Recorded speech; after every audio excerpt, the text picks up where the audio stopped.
It was raining that morning. Not the kind of gentle misting rain that softens the world into a lullaby, but a cold, brutal downpour that struck the earth like punishment. The sky, a leaden sheet of despair, hung low over the cemetery as if the heavens themselves mourned. I remember the way the mud clung to my heels, how the wind tugged at my black coat like a desperate child begging me to stay. But nothing compared to the hollowest knowing at my chest as I stood before my son's casket. 27 years old, my only child, my Daniel. The priest's voice was muffled under the roar of the storm and the static in my ears. Words meant to console became just noise. People huddled under umbrellas, murmuring condolences, dabbing at eyes. I stood there motionless, dry-eyed, numb. I hadn't cried since I got the call 2 weeks ago to car accident fire. No body recoverable, but we had the remains. At least what they told me were his remains. And then it happened. My phone buzzed in my pocket. It was out of place. Rude even, but I didn't care. I pulled it out with a mechanical motion, planning to turn it off. The screen lit up with a number I didn't recognize. A simple message appeared. I'm alive. Don't trust my wife. For a moment, I thought it was some cruel prank, but my fingers trembled. My throat closed. Because there was one thing no stranger could fake. The contact name changed mid-message. It now read Danny, the same name I'd had saved for my son since he got his first phone at 15. I didn't hear the final prayer. Didn't feel the hands squeezing my shoulder. I just stared at that screen, my heart thundering, my vision swimming. Was my son alive? To Daniel was always the clever one. Even as a child, he had a gift for solving puzzles, finding loopholes, connecting dots that others missed. He once told me when he was 13, and dissecting a broken watch for fun. Mom, nothing's ever really broken. You just have to look closer. I raised him on my own after his father walked out when Daniel was 3. We were closer than most mothers and sons. He told me everything, or so I thought. He met Rachel in college, a bright, beautiful journalism student with sharp eyes and a sharper tongue. I remember the first dinner we had together. She wore red lipstick like a weapon and asked too many questions about our finances. Something about her smile never reached her eyes. Daniel, though he was smitten, said she challenged him, said she got him. They married 2 years later. First she was polite, even warm. But after the wedding, she grew distant. She kept him busy, kept him quiet. I noticed bruises once. He said it was from rugby. But Daniel never played rugby. Still, he seemed happy on the surface, or he pretended well, and now he was dead. Except maybe he wasn't. I couldn't act at the funeral. Too many eyes, too many people. Rachel sobbed against my shoulder during the eulogy. Her mascara smeared across my coat like ink from a poison pen. I held her numb while the message seared into my mind. After the burial, I pretended to feel faint, asked my friend Linda to take me home. Inside my car, I stared at the message again. I typed, "If this is really you, prove it." The reply came within seconds. "When I was 6, you bought me the astronaut bedding because I said I wanted to live on the moon. I slept with a flashlight so I could pretend the ceiling was the stars. No one knew that. Not even Rachel." The next week passed in a haze of paranoia and grief. Daniel's text explained little. He said he was in hiding, that it wasn't safe to call, that Rachel had tried to kill him, that she almost succeeded. He sent a photo next. Blurry but undeniably him. Scars on his face, thinner, beard growing in. He was in a motel somewhere but wouldn't say where. "I'll explain everything," he wrote. "But first I need your help."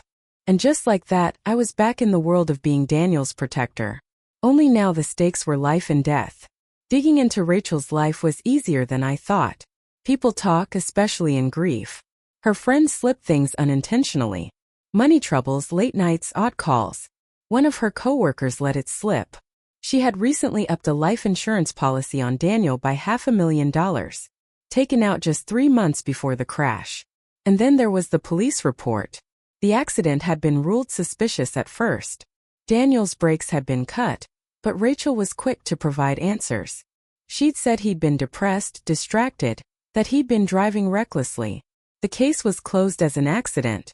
But now I saw the cracks. I reached out to Detective Lennox, an old friend of my late brother. He agreed to meet off the record. When I showed him the messages, his face went pale. This is huge, Marion," he said, his voice low. If this is legit, your son may be the victim of attempted murder, and someone buried the wrong body, or worse, someone buried the right one, and Daniel was a ghost pulling me into madness. To that night I finally broke down. Sitting on the floor of Daniel's childhood room, I clutched the text thread and cried like I hadn't since he was born. Memories flooded in.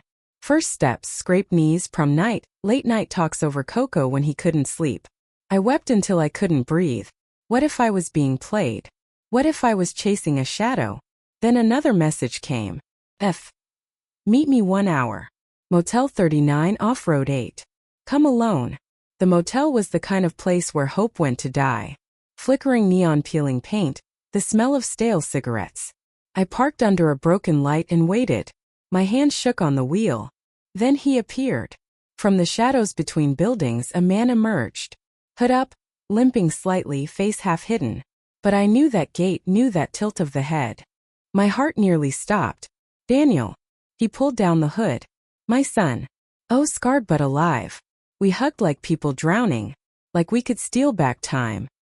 His breath hitched in my ear and mine in his. For the first time in weeks I truly felt something. I had to make her think I died. He said she wouldn't stop until I was gone. He explained everything that night. Rachel had gotten involved in something dark. Money laundering through an online media shell company.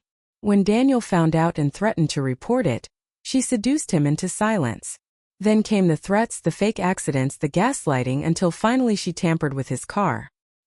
He'd survived barely, and with the help of an old friend from college faked his death. The fire, the remains, the ID, all staged. He watched his own funeral from a live stream. She's dangerous, Mom. She won't stop until the money clears and I stay dead. Woo 2. We devised a plan. Subplot 1. Daniel's old friend Lex was a cybersecurity expert. He helped gather evidence, emails, phone records, hidden transactions. They hacked into Rachel's cloud account and found files implicating not just her, but others involved in the scheme. Subplot 2. Rachel's brother, Chris, a troubled ex-cop, was part of it. He had access, contacts, and debts, big ones. We confronted him, and after a heated, tear-filled conversation in a diner booth, he agreed to wear a wire. He wanted out too. He didn't know Rachel had gone that far. The net began to tighten to the climax came in a warehouse near the docks. Cliché, I know, but real life has a way of echoing fiction. Rachel was meeting a buyer. Money files and a new identity were being exchanged. Chris was wired. Lennox and a federal team were listening in. Daniel stayed hidden, watching through a feed from Lex's hacked drone. Rachel laughed during the meet. He's gone, she said. Dead as dust. That idiot had no idea what I was capable of. That's when Lennox gave the order. She was arrested before the echo of her words faded. 2. The resolution came slowly. It took months to clear Daniel's name, even longer to legally resurrect him. The insurance money was returned. Rachel and Chris went to prison. The web of criminality unraveled, but not before more lives were ruined. Daniel stayed hidden for a while. Trauma doesn't vanish with justice, but he's home now. He started teaching again. Robotics at a local community college. He laughs more, hugs longer. We drink cocoa at night just like before. He has a scar on his left temple that still aches when it rains. As for me, I learned grief isn't always honest. Sometimes it's a placeholder for truth. Sometimes the dead come back not just to reclaim their lives, but to teach you how to live yours again. 2. The lesson. Listen to your instincts. Love deeply. Question the surface. And never ever underestimate the strength of a mother's love. Because when the world tried to bury my son, he sent me a text and I dug until I found the truth.